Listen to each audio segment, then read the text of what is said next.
Welcome to Cleveland, Ohio. Paul Jones and Sherman Hamilton as the Raptors continue a string of games against the East. 13 games against the East. They've had 3 down to 3 at home. Now it's out on the road, Sherman, but we got to look back at Chicago. Jimmy Butler eclipsing Michael Jordan.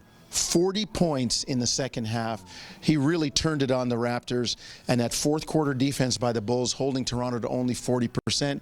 Chicago comes away with the 2-point win. Yeah, Jimmy Butler was excellent. I mean, we know how good he is, and the fact that he's a two-way player, and the fact that defensively he's not going to give up because he's scoring the basketball. Right. And I think the fact was the last time they played him, Jimmy Butler didn't score the ball well, so there was a bit of a bounce back. But Chicago stayed true to form. Their defense got better as the game went on, and the Raptors offensively had some difficulties with that. But I think overall the lesson in that game is that if you want to be a quality team, you've got to know how to play 48 minutes of defense. And the Raptors, I thought, in spurts, did a great job defensively, but they couldn't extend it the way Chicago did, and Chicago got their offense going through Jimmy Butler in the fourth. Well, Chicago shoots 12 of 19, over 63% in the fourth quarter. And Sherm, you're done with Chicago. Tough back-to-back. Now you're into Cleveland.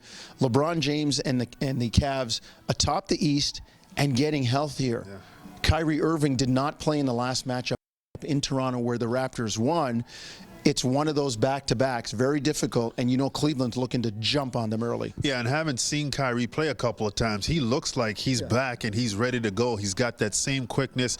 Obviously, the game timing is going to come along, but we know he's a dangerous player. And for the Raptors having to play Cleveland on the back-to-back, Cleveland with LeBron James, they're trying to play championship basketball, and they understand the situation, and they know that the Raptors coming off a back-to-back, that they've got to jump on them early, and the Raptors have to be very aware of that. Forget about what happened the last time you played Cleveland. The reality is they're a better team now. Kyrie Irving's in the mix, and they're trying to be that championship team, and they've got all their pieces in place now. Irrelevant, the last matchup. Throw it out. And Sherm, we talked about off the top, the Raptors 13 against the East.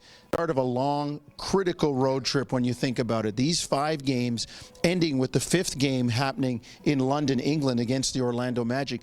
The East is such that you could win 3 games in a row and go from 10th to 2nd, or lose 3 games in a row and go from 2nd down to 9th or 10th. Yeah, it's kind of scary when you think about it, but I think it's a good thing. You know, the reality is you want every game to count, and players and coaches say they don't watch the standings. I think they watch the standings. And you want to know that everybody's aware that losing has significant impact. There's value placed on each game, and that trickles down to possession value during the game. And I think that keeps everybody attentive. It keeps them on point, and it keeps them sharp and engaged in the process. I like the fact that the Eastern Conference is stacked like that, and it's going to keep the Raptors engaged just like every other team, so there's going to be good competitive balance, I think, throughout the rest of the season. All right, you can see the Raptors and Cavs, 7 o'clock on Sportsnet 1, Sportsnet East, Sportsnet Ontario, and Sportsnet Pacific, and hear it on Sportsnet 590, The Fan.